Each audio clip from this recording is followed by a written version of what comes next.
Hello, everybody. Welcome back to How Come. This episode is a companion Cumgrats, and I'm very curious to hear all of your thoughts about it. So please DM us. Obviously, we'll do polls on the Instagram after the episode, but I'm curious if anybody else has ever had an experience like this.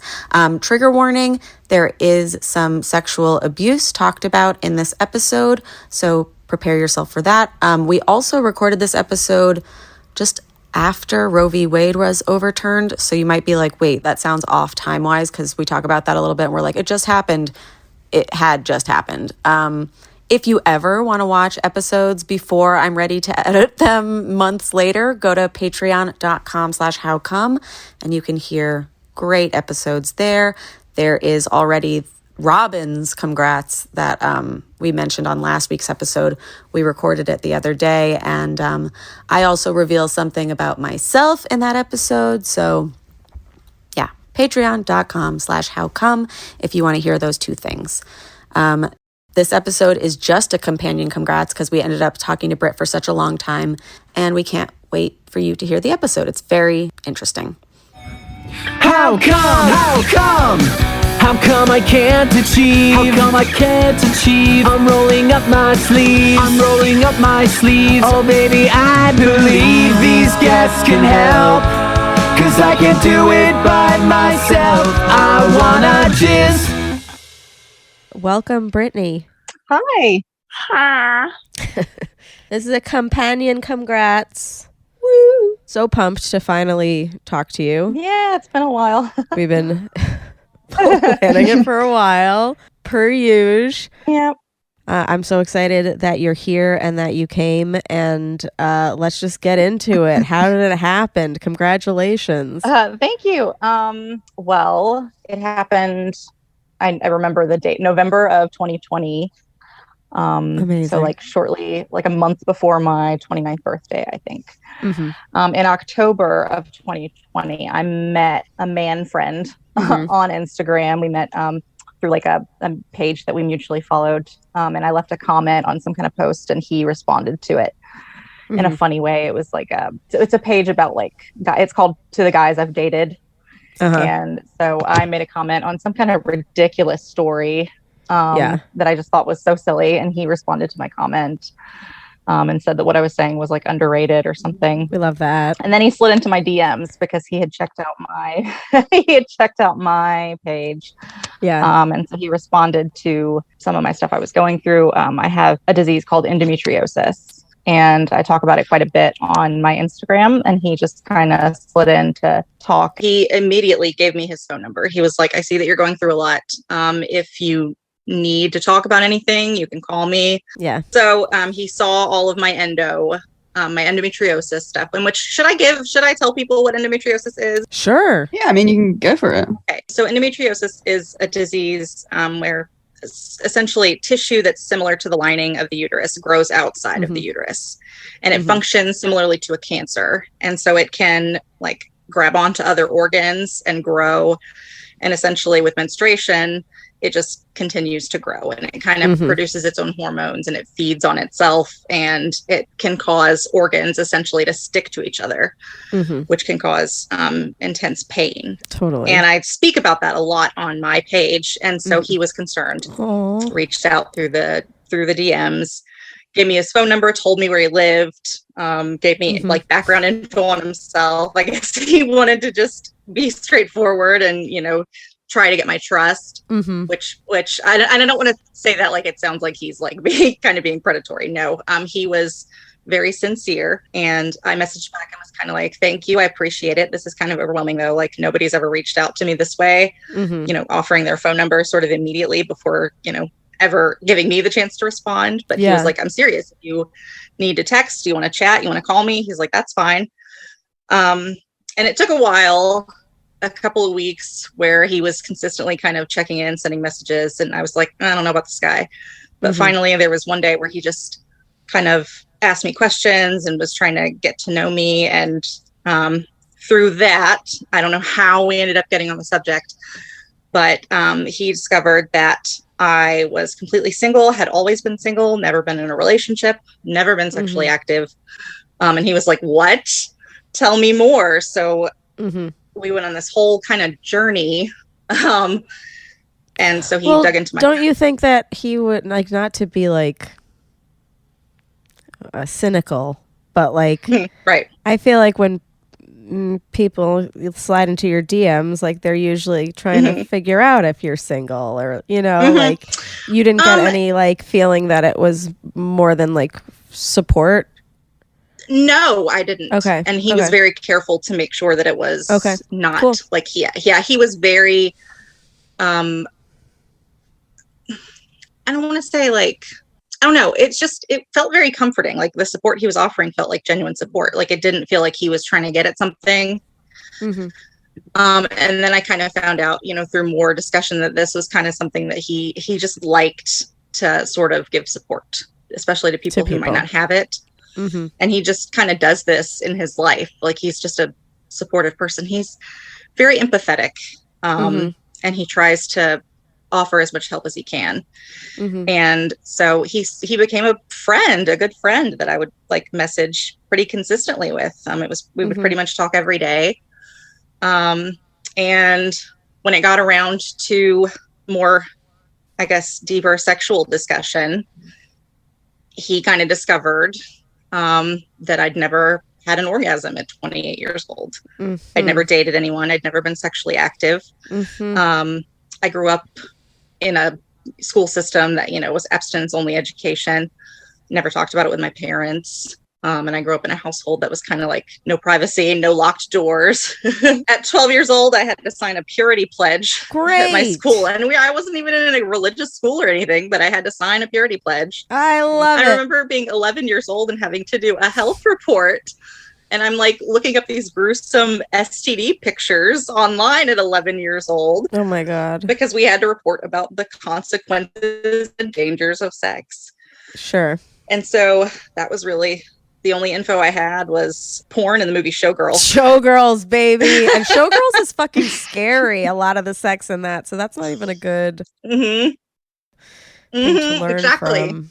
And that was all the info I had. So that sucks. I didn't have privacy growing up to be able to discover self-pleasure. So I just kind of knew nothing. And really this friend helped me discover, or I guess tap into my sexuality really. And cool. It was very cool. It was nice. And when I first started talking to him, I couldn't even say the word like penis. Like I couldn't say it. I could not say it to him. I couldn't say things. And I mean, finally, once we got started and once he we talked about fantasies and kink and like all of this stuff. And once I got started, I kind of couldn't stop this journey. But the first time that I ever came, I would think we were like sexting back and forth at that point. Okay, so wait, is it a sexual relationship at this point? Kind of, yes. We started making plans to he wanted to meet me, and then he found out because at first I wasn't divulging like where I was from. I knew where he was from. I knew where he lived, but I wasn't talking about where I was from because of course, you know, watched a lot of true crime and I was like, that's going to get me in trouble. Yeah. So I'm just not going to say anything. And then finally, when I told him where I was from, he like wanted to fly out to meet me and all this stuff. And I was like, well, okay, well, that actually, it doesn't sound bad because I mean, I had trusted him at this point and he'd given me so much support that I was like, I genuinely get a sense of this guy wants to be my friend because he was helping me with a lot of stuff that wasn't sex related. And two, I felt safe talking to him. And you guys have been talking for like how long? At this point, probably like a month. Things happened very quickly when we sort of made these plans to meet. But we met in October of that year, and November, probably middle of November, is when the first O happened. Oh my God. Gosh. Right. Yeah. So it happened very quickly. I developed a sense of trust and safety with him very quickly. And it sort of blossomed from there. So this was like your first experience like sexting someone as well? Like you were comfortable enough to like do that for the first time too? Believe it or not, no, it wasn't the first. I have been able to I mean, I've been able to fake it a lot. So, and I don't know if I, in terms of, I've been able to fake having sexual experience, I guess. right. Oh, so, but you've talked about it a lot, and like you can essentially create smut. Yes. Oh yeah, for sure. Okay. Yeah. And have you had other online pen pals before? Yes. Okay. Not to this extent, but Yeah. yes, I have. I'm kind of a pen pal person as well. Are you? Yeah. Yeah. I don't know if it was for, I guess, self-discovery was a big part of it. Trying to find out what I liked. And I was able to, like I said, I was able to create smut through typing and the written word, but I couldn't say words. I couldn't, the words couldn't come out of my mouth because it felt more real if I was actually saying them than if I was just typing them. 100%. Yeah, I could type it all day long, but if you ask me to pick up a phone and say that to someone, it's not happening. Yeah, there's a reason we have a notes section. It's so that we can like lay out what we're going to say, it, but potentially. Yeah. Right. Yeah. Right. And the other people that you had like typed with, did you know them in real life as well? No. Okay. No. I've never known any of them in real life. Okay. And at this point, this friend that I'm speaking of now, we still have yet to meet. Our relationship She's now. a virtual girl. It's been almost 2 years. And we talk frequently, and we're friends. He's a good friend. We talk about our lives. We still haven't met yet. And a lot of that is, just life stuff, and COVID still is happening, and all the travel, and it took us 3 years to meet. I was going to say, maybe year 3, you guys will come together. Maybe. But that's when I feel comfortable finally meeting a stranger. I'm like, okay, we've been working together or talking for 3 years. All right, you can come to America. We know enough about each other. Yeah. And then I discovered after, we had arranged, I mean, I don't want to say arranged because like we hadn't made any concrete plans, but after we'd been talking about it, I discovered also that he was quite a bit older than I am. How much older? 22 years. Whoa. So he is 52. Whoa. And I am 30. Okay. And I think that's part of the reason why I felt so comfortable is because he knew what he was doing, and he was able to convey, that life experience and experiences that he had with other women. And he would tell me about them, like, this woman, and he would tell me stories, I was with this woman who didn't know this. And like, it's been very helpful to hear other people's, and he was actually the one who recommended to me after the big O. We talked about it the next day. I remember I told him about it and told him that I was I didn't realize at the time that it was my first one. But through talking to me the next day, he was like, I think that's what happened to you. Just listen. He's like, I think this is what happened. And I was like, oh, don't tell me that. Please don't tell me that, because that means, I'm 28. That means this is happening so late in life. Because, I had friends who were pregnant in high school. So I knew other people were doing it, but it just had never happened to me. And of course, just because they were pregnant doesn't mean they were having those either. But he was like, I want you to check out this podcast. And he told me about How Come, and was like, I think you would look. Yeah. He said, I think you would get a lot of validation, and he said, I think it would do you good to listen to her. So yeah, he's the one who recommended you. Oh, amazing. Wait. Okay. So let's rewind, because we haven't talked about how you did the first one. Oh yeah. So we gotta know. We gotta.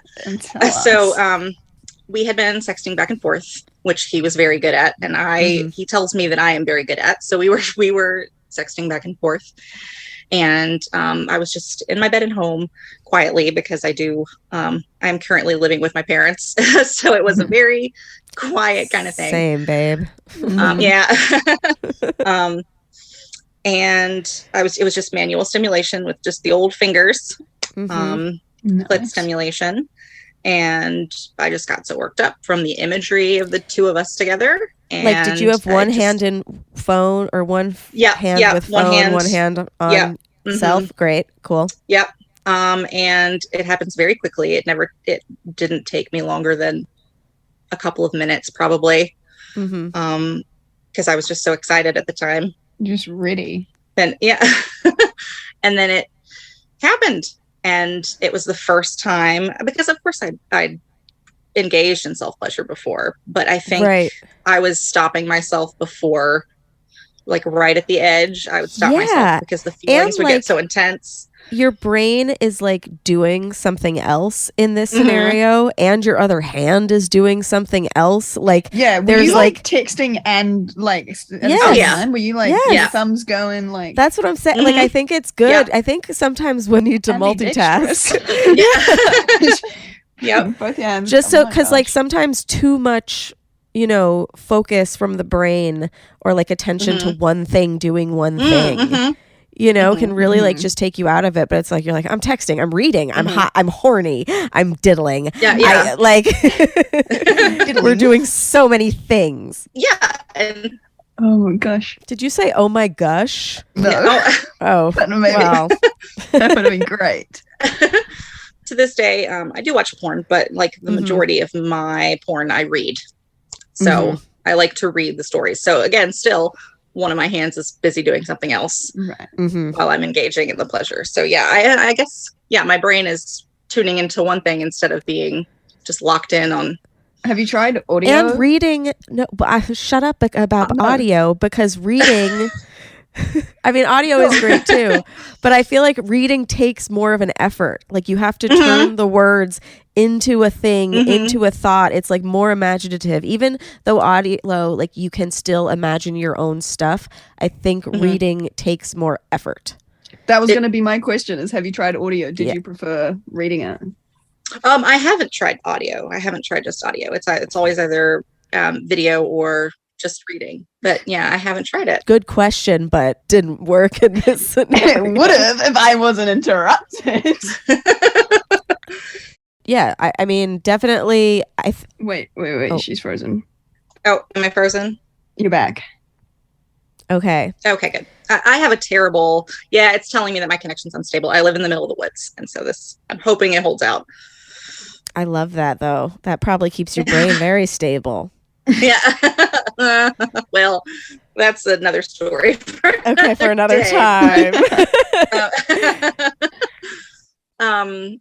I think because I don't have my own experiences to draw from, I think it's harder for me anyway, because I kind of have to imagine everything, because I don't have my own experiences to kind of remember and go, ooh, I remember that time. Like, I just have to make it up as I go along. Do you know why that is? Like, I know that your education was lacking, but was there anything like ever holding you back specifically, or you just never met anybody that you wanted to hook up with?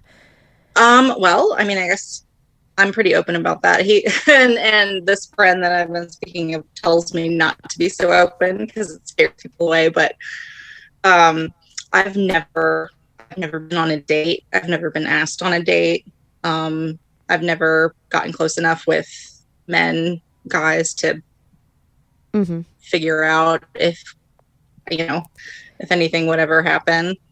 So that's all I can say. It's not necessarily, it's not that I haven't wanted it. It's just, I've never been in a position to have it, I guess. Interesting. I have so many questions. I get that. You get that, Rob? Yeah, I was gonna say, I get that. I was sort of the same, like I'm not like a going out on date kind of dating person. I'm like a one night let's go kind of that, but that's like later. I'm not like let's go on I haven't been a dating person. This year's like, obviously I'm younger and whatever, but this last sort of couple months is the first sort of dating experience I've had. And even so, I'm kind of like running for the hills. I was gonna say, I like hooked up younger, but never got asked on a date. I think I went on a date with somebody the first time when I was already dating them, you know? Oh, wow. So, yeah. So that's definitely not uncommon at all. And I love your friend for the other things that he's been able to do, but I think it's really okay to be open about that, because it's not that weird. No, it's Yeah. I don't totally know. normal. I thought you were going to say something scary. Oh, no. Well, I got into, I think it was my junior year in college. I got into an abusive situation with someone. And that kind of changes things. So when I say that I wasn't sexually active, I gave pleasure in the form of blowjobs. It wasn't necessarily consented to all the time. I'm sorry, but and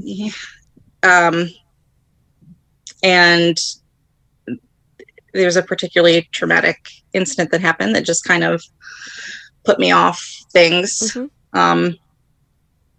And it actually caused me to leave school, and then I kind of shut myself off to everything after that. And so so that's held me back in a lot of ways, and I still have not. That happened almost 10 years ago, and I'm still kind of closed off. It's not your fault. Yeah, it takes time. Yeah, and it takes time. Yeah, you're allowed to heal for as long as you want. Thank you. I'm still, and like your story doesn't have to line up with everyone else's stories and timelines and everything. Like it's everybody's rationally different. She knows, right? Yeah. I just think that, and I've wondered, if I even have the emotional bandwidth to maintain, relationships. And I noticed that I'm just really closed off with people. Like I don't kind of entertain, I guess, relationships at all. Like I just kind of, so it was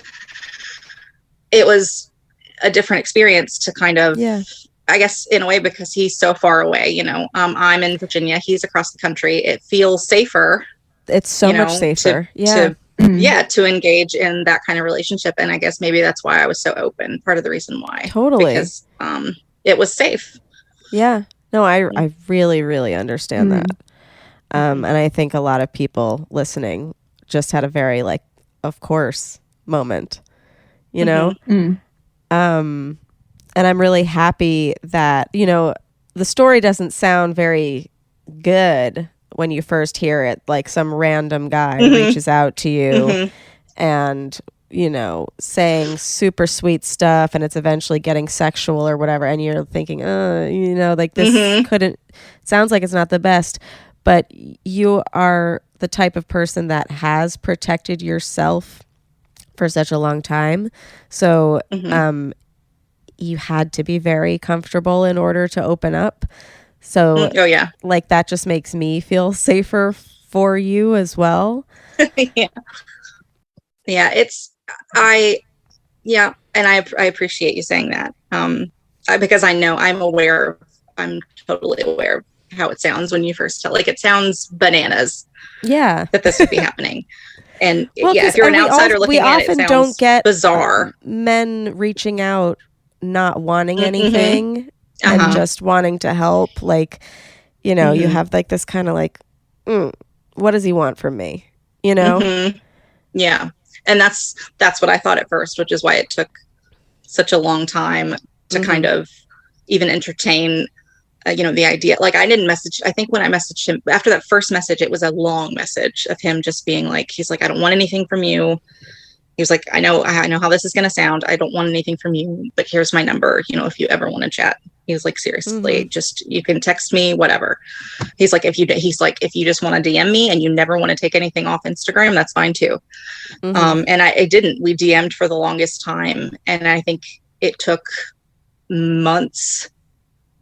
And even at this point through the first orgasm, which was a month and a half or so after meeting him, I still at that point don't think that we had even talked on the phone.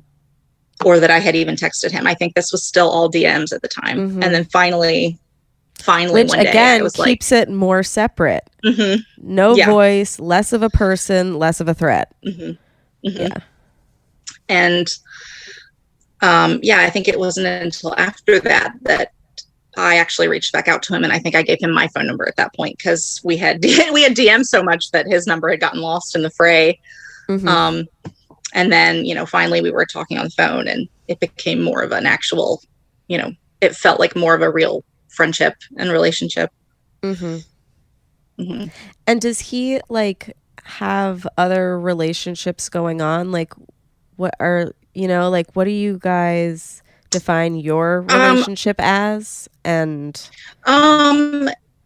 yeah, I think we've both referred to it as like a friends with benefits situation, which is, I'm fairly certain that he has other relationships. He's not shy about telling me about them. He's been very straightforward and clear from the start of things, and he's always very careful not to make it something more than it is. Like I did the thing that you're not supposed to do, which was I started having feelings for him, and he was like, I think that's probably normal and inevitable because we talk a lot, and you don't have a lot of experience. So he said, I think that's probably partly because it's the way things kind of happen. But it's never, he's always been straightforward with me to let me know, we're on opposite sides of the country. Things are not ever gonna be like a, I guess, romantic relationship. But if I ever need him for anything, he's there consistently. He helps me still when I need something, he's there.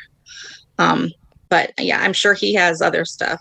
And that level of connection is not hurtful for you? No, it was. Okay. There was a period of time where I was like, I think it's probably best if we don't talk anymore. And he was like, I don't want to pressure you into anything. He said, if that's what you feel, is best. He was like, I would miss you and miss talking to you, but he was like, I understand, if you need that for yourself. But he was like, he said, I want you to know on my end, like, it's okay. And you can still talk to me, if you need help. And he was always careful to say, I'll still be here if you decide, that you want to talk. So I tried, and then I realized, he is a friend, and I didn't want to give up that connection. So, so we're still holding on. It's nice to keep friends. Does he encourage you to get out there more with other people, or? Yes, okay. He does. Okay. Yeah. He, of course, given my previous sort of relationship trauma, but also just things in general, with my health and everything, he knows that I have quite a bit of healing work that needs to be done. And he is always encouraging me to sort of work on myself and make myself feel better and get healthier. And so he's very encouraging in that respect. Yeah. So he's always an encouraging voice. It's good to have that kind of person. Yeah, and it's because we're not directly involved in each other's lives, when we do talk about things, it's kind of exciting because, I get to hear about stuff that I don't know about. And, when I tell him something, he's always excited for me. And it's really nice. It's very comfy. Good. Did he ever, I guess, did he ever give you advice on what to do besides listening to the podcast? Or was it all kind of like, this is what to do during Dirty Talk? No, he for sure gave me advice on he actually gave me advice on how to self-pleasure. Like he kind of taught me how to do things. He recommended sex toys for me. He his first recommendation was an air pulse toy, a suction vibe. He was like, I think you'd probably have good success with this one. He didn't recommend a specific one because he wanted me to kind of try to figure out. I remember asking him directly, I was like, can you recommend something for me? And he was like, I'm not going to do that. He was like, you need to figure out, he was like, try different ones, figure out what you like and what works for you. And then I did. That's why he's like, listen to Remy. Just chill. Yeah, he'll do it. He was like, I really think you would benefit from this. But I went on a toy buying spree. Amazing. At the beginning of this year, and I placed 15 different orders with a bunch of different companies. So now I've got like, I want to say 35 different devices kind of hanging around my room. Go off. Get off. And I tried, I bought a little bit of everything. I've got suction, I've got bullets, I've got dildos. I mean, I've got butt dual plugs. stimulation vibes. I've got everything. Yes. I've got everything. I think I've got a nice little kit built up. You've covered all bases. Yeah. I was just trying to figure out what works for me. Amazing. I'm so obsessed. Did everything work? Was there anything that was unsuccessful? Not so far. Great. Far, everything is amazing. I will be open about the fact that internal stimulation was not working for me for a long time. Like I couldn't. I had never tried it, and so I couldn't figure it out for the longest time, and it wasn't comfortable for me. And that could also be because I have endometriosis, so that plays a big That's what part I was thinking. in how things feel, especially internally. So that has been sort of a slow kind of build up. I've tried different sizes of things and different materials to try to figure out what feels best. And so far it's going okay. There have been some stops and starts, but so far everything has been just fine and works just fine. Yay. So good. Congrats. Thank you. That's so exciting. And so you said you're into reading erotica. I've been coming across a lot of book talk recently on TikTok. Do you have a number one read? I don't. Okay. Because what I've stuck to thus far has been a website called Literotica.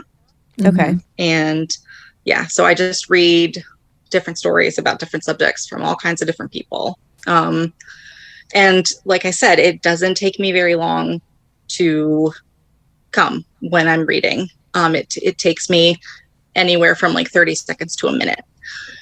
So when I'm reading and I get to like a particularly steamy part, like it's going to be happening soon. So my attention span in that regard is a little shorter because I have to have things that are kind of like microfiction, I guess. Okay. So I don't know if I would have reading stuff before you guys. No, I guess you had already sexted. So you've been reading erotica for a while, right? Yes. Okay. I would say probably since I was a teenager.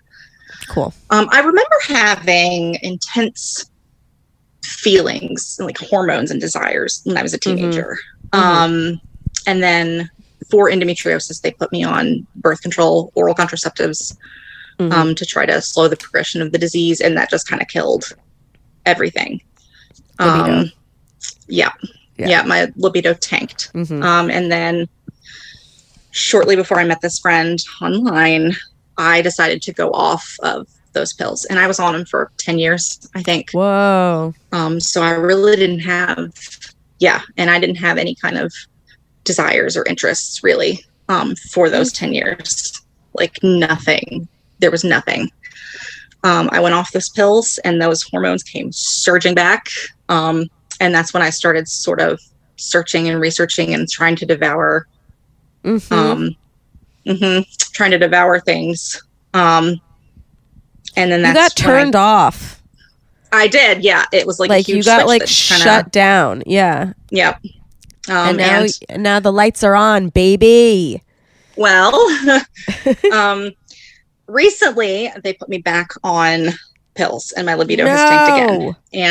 And I don't know if it's just the pills, if it's a combination of the pills and the world and what's happening and the overturning of Roe v. Wade, which kind of makes me go, I don't want to participate anymore. So I think my brain is going through a lot right now, and it has kind of shut itself down recently. And I was actually, when you reached out at the beginning of this week to talk about my story, I was struggling to even remember the story. Wow. And I got in touch with my friend and I was like, do you remember how it happened? Because we talked about it. Do you remember? And he pieced together what he could. And when I read it, I was like, I don't think that's how it happened exactly. So I had to really think about it and bring it back into my mind because I had forgotten it, I guess, because my body was just like, we're not thinking about it anymore. So it's been tough. We have to talk to your doctor about what meds. Did they put you back on the same pill that you were on? No, I was on low dose estrogen pills for like 10 years. And the surgeon, I had surgery in February for the endometriosis, and I had excision surgery. So they went in and cut out all the growths. And he didn't want to put me back on estrogen because it, caused all sorts of problems, including, terrible migraines and all this stuff. So he put me on a high dose of progesterone. So the progesterone is what I'm on now without any estrogen. And I think that's just kind of really tanked everything. Yeah. Oh man, I hate that. We need to figure out some kind of cocktail that's better. Yeah. Because I'm sure like we did a whole episode on birth control side effects and losing libido and stuff. And it's pretty common as well. And like, what my friend Katie did was just try different ones until things were okay.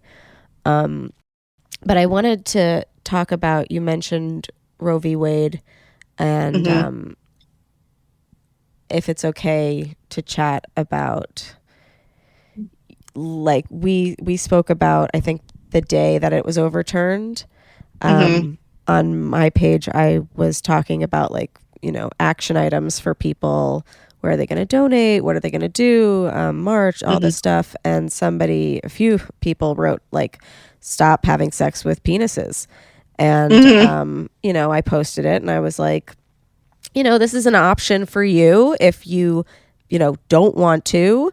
Like, any reason that you don't want to do it, don't do it anymore. Like if you're afraid of pregnancy, don't do it. And I remember that you wrote in that you were like, I've never slept with a man and I don't think I ever will because of this decision. Is that something that is still going through your mind now? Yes.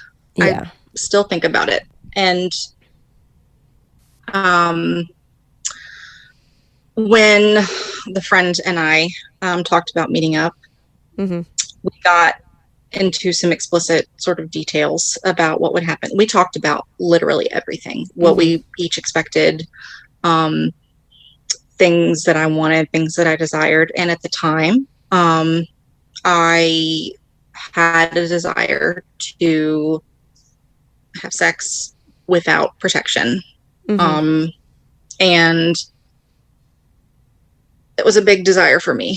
It was part of the fantasy and part of the kink. And that in my brain now is like, I'm like, I still would like it. Like it's still floating around in my brain. But I don't know. I really don't know. I do live in Virginia. I live in a state where abortion rights currently are still protected. Okay. But the current administration that we have has signaled that, when the time comes and after elections, depending on how the legislature sits after that, that they would consider, banning abortions in the majority of cases. So And this friend and I had talked about, I asked him, straight up, I said, what happens if, pregnancy happens? What happens if I get pregnant? And he was like, well, if that happens, then I would be there for you, if you would feel that a procedure is necessary, then that's what we would do. We would take care of it. And I had no qualms about it. I said, okay, that sounds good. So now, depending on, if we were to meet up still and what would happen and, when it is, and what's going on in my state, would I have to travel and seek services elsewhere? That goes into my mind, and it's just so stressful. Totally. Even thinking about it. So my brain kind of shuts off now when I think about it. I'm just like, I can't process what would happen. Yeah. I don't think a lot of people, I know a lot of us do understand how upsetting this has been, but really how much it plays into the psyche and like, oh man, like that really sucks if that's a kink that you wanted to explore, and you're in a state where like you would be fine, but it's still like mentally fucks with you. It's just because we have started to see in my state pharmacies and pharmacists who are refusing to fill the prescriptions of necessary medications. Yeah, something's going on at Walgreens. Oh yeah. Yep. Do you know about this, Robyn? No, not a clue. Like people at Walgreens and different pharmacies have just like taken it upon themselves and their religious views to like not fill Plan B prescriptions, birth control. If somebody was saying that they ordered a pregnancy test and a Walgreens worker sent them like a kit of like stuff for the baby. Oh, like, wow. And, like there was just like a test and it was like, like really just pushing themselves.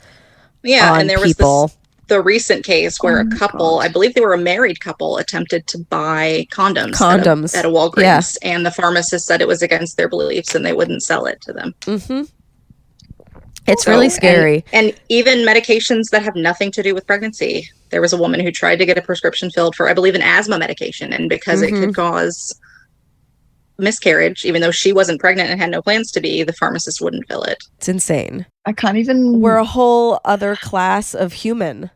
If you can get pregnant, that's what you do now. You breed.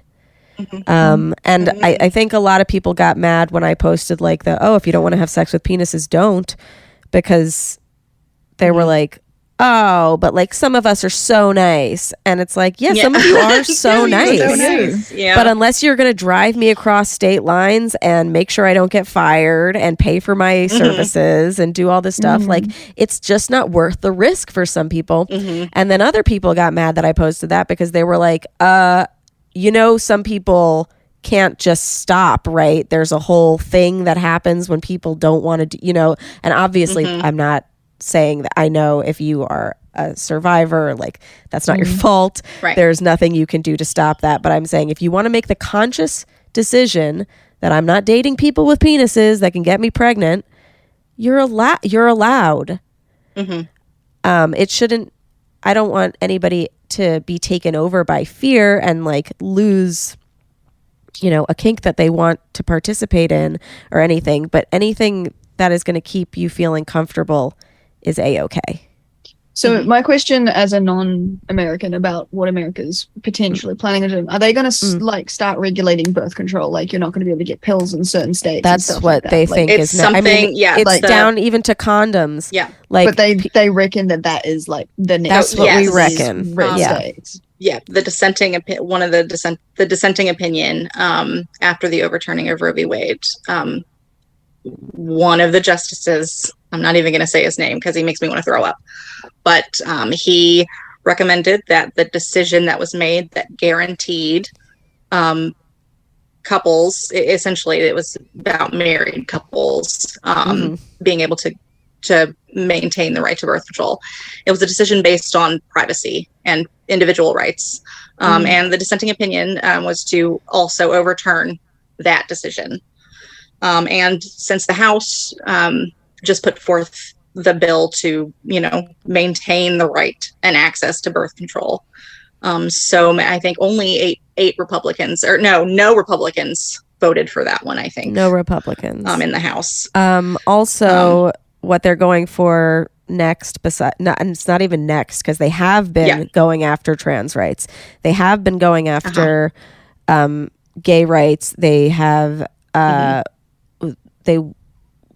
all the Republicans voted no for gay marriage to stay in the House this week.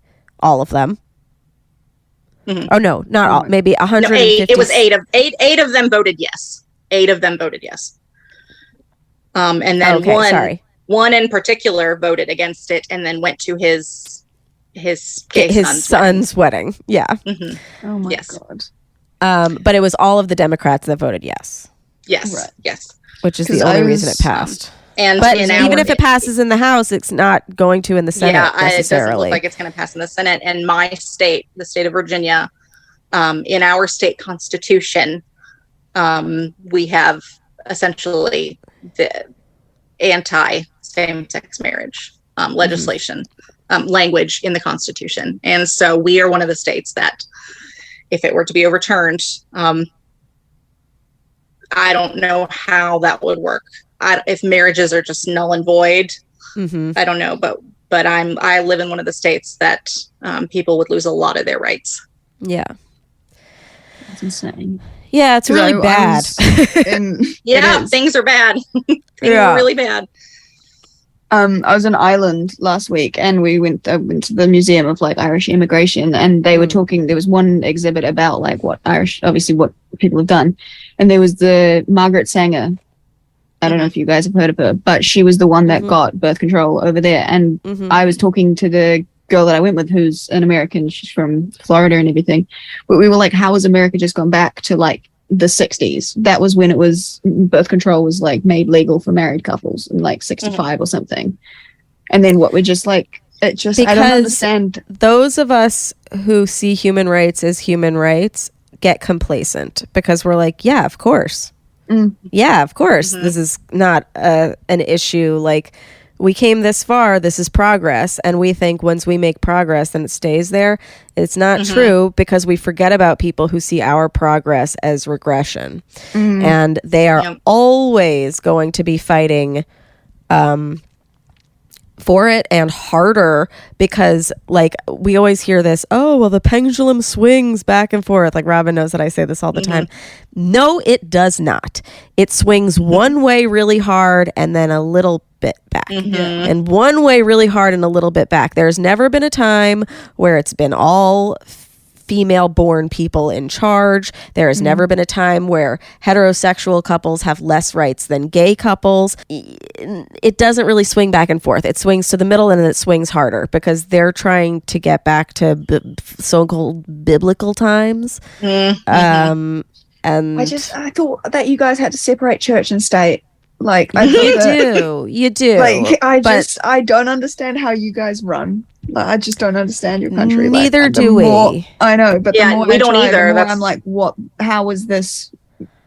How? I think America is the perfect metaphor for itself, in that it was a bunch of guys who already had a pretty much a good amount of privilege. But then they were like, but we want to do it the way we want to do it. And we don't want to do it the way you guys want to do it. And we only want to do us. And we're going to keep doing us. And we're going to say that it's freedom. But really, it's just doing, it's our specific freedom. It's a specific freedom for a specific person who wants to do a specific thing. And, it takes sometimes 30 years to realize that you're like, oh shit, land of the free doesn't mean shit. No, it doesn't. And America's decision affects the rest of the world so much. The minute Roe v. Wade was overturned, every other country was like, ooh. And all the people that kind of agreed were like, they might be onto something here. And it's we've had back home in New Zealand, we legit got rid of a politician that was like, yeah, let's get rid of abortion. They were like, let's get rid of you. But for that to be, it's just everywhere is now it's unstable, and it's based on a bunch of who gave them the right. Because all of these places have always been either at that extreme end of the pendulum or somewhere in the middle. It's either trying to get back to men in charge, rape and pillage, or like somewhere in the middle. There's just so much going on in the world. Yeah. But we are here for each other, We are. which is a really nice thing to remember. Like the amount of people coming together on the internet that are talking about abortion funds, that are talking, you know, in New York, we are paying for people's travel, like our government, to come here and get an abortion. There will There's always airlines that have stepped up and are like doing those, like helping in the ways that they can. Yeah. And we're always going to have networks of like-minded people supporting each other. We just have to go harder. I don't think that, things aren't going to change in the respect that people will always be getting abortions. Abortions are always going to be a thing that happens. Now we just have to, ensure like how, I hate that, how safe it's going to be. And how safe it's going to be, if it's going to affect your life. Like I was saying, like somebody was saying, oh, this woman, she can just leave her state or whatever. And it really pissed me off because I'm like, what do you mean just? Like Why? She has to just take off. I mean, why in the first place? But also like she has to just take off time from work. She has to just not worry about getting fired. She has to just not worry about if she comes back after the abortion, are they going to try her for doing it out of state? You know, like that's a lot of or a lot of work that just is doing. Yeah. And yeah, it could be totally safe. A lot of them won't be totally safe, but there's other things to worry about. And like, did you see what Matt Gaetz, that politician, said about like, oh, it's all these ugly women are the most worried. The women who are least likely to get pregnant are the ones who are making the most noise. Yeah. Which, shut up, first of all. But second of all, the men who are least likely to get fucked are the most trying to get this thing passed, because And they're also like the men who it's going to affect when they get some random, not their wife, pregnant. They're going to be like, yeah, no, it's great. Of course, do it. But then now it's like, no, you can't do it. Like, that's like my that'll be favorite. available to them. Yeah. It'll Yeah, of always be course. available to them, and they'll always be hypocritical of voting no for gay marriage than going to a gay wedding. insane. Britt, we have kept you forever. We don't. No, that is usually okay. I've enjoyed keep it. people this long. It's been good. So we know you still talk to the friend. Yep.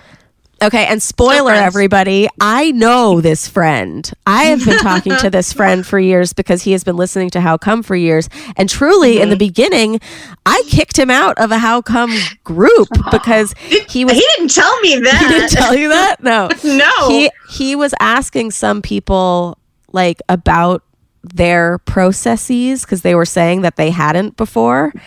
And I was like, get out. I was like, you can't ask people questions like that, like if they weren't looking for the advice. Right. And I just thought, it's like, oh, this creep who's trying to give people their first orgasms. And he doesn't even care that I kicked him out. He's like still gonna support you forever, Remy.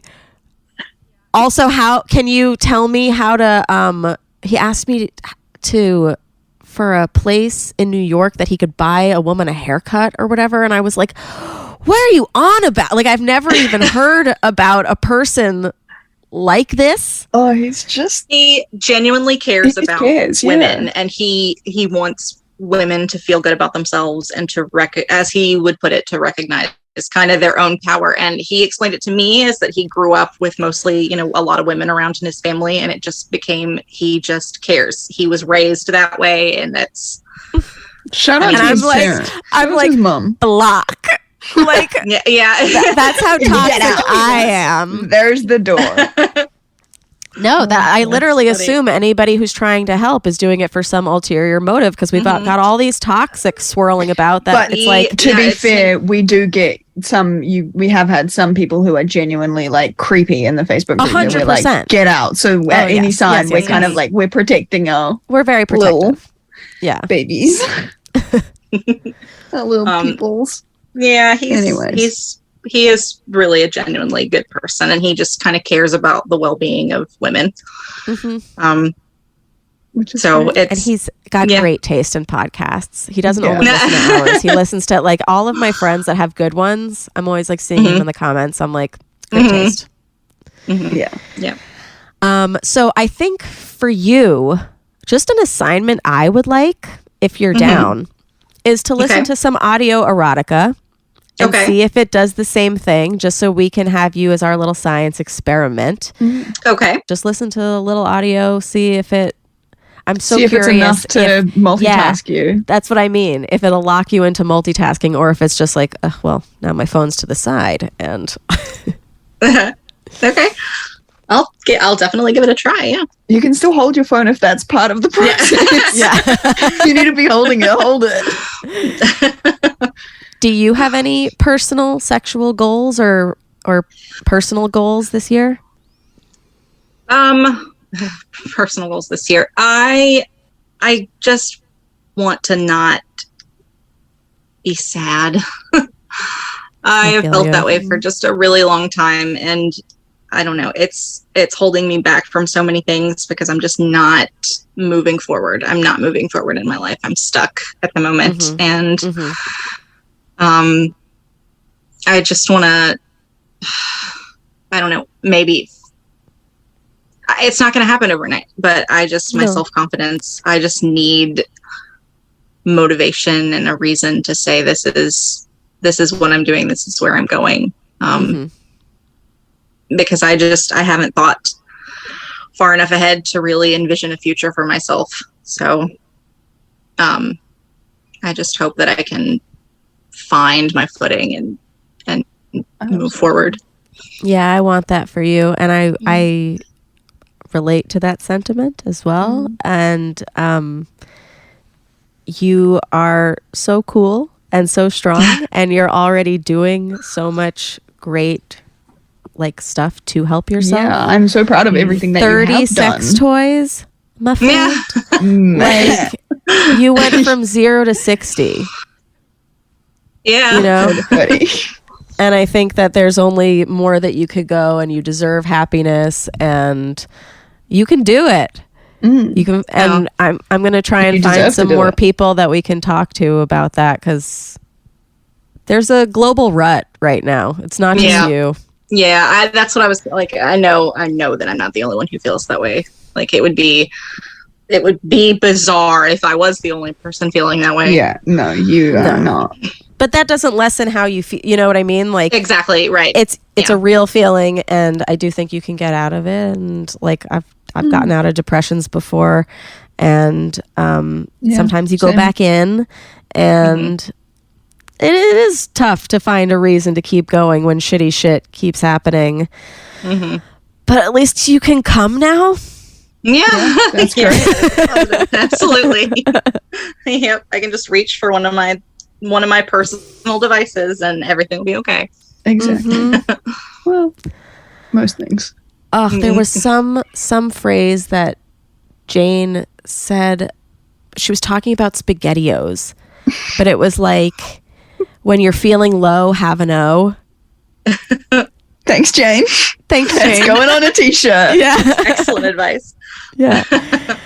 I'm wishing you many more O's in the future and lots of happiness. And I feel very lucky that we've been pen pals this whole time as well. And that we finally got to chat face to face. I love this so much. I'm so glad I finally got to meet you. Me too. And Rob. Yeah, hi Rob. I'm here. But Brittany, thank you so much for joining us. Thank you so much for listening, and thank you for putting this effort into yourself, because we're really proud and we're really happy for you. And we just want to say congrats again. Thank you. Of course. And I have to ask you this question after a sexual experience, which this has been. Brittany, dear, did you finish? I did finish. Thank you. It was great. Good. Thank you for coming. Thank you. Okay, and then we'll see you on the internet. Okay, see ya. Amazing. Bye. Bye. It's not you, it's me. I try so hard to finish honestly. They say you'll know when you go all the way from A right down to O. Oh no, I think that I've still got a ways to go. Oh, I'm sick of this and I have got to know. How come I can't achieve? How come I can't achieve? I'm rolling up my sleeves. Oh baby, I believe these guests can help, 'cause I can't do it by myself. I wanna jizz. Rate, review, and subscribe if you like How Come. I always forget to tell you guys to do that, but that will be good. And DM us if you have any thoughts about this episode at How Come Podcast, or you can DM them directly to me at Remy Casimir. Follow us on those accounts if you want to stay in touch throughout the months that I'm just like straight up not editing. But I'm going to be better about this. Oh, I promise you guys, she says. Thank you for listening to the episode, and we'll see you next time on How Come. Bye.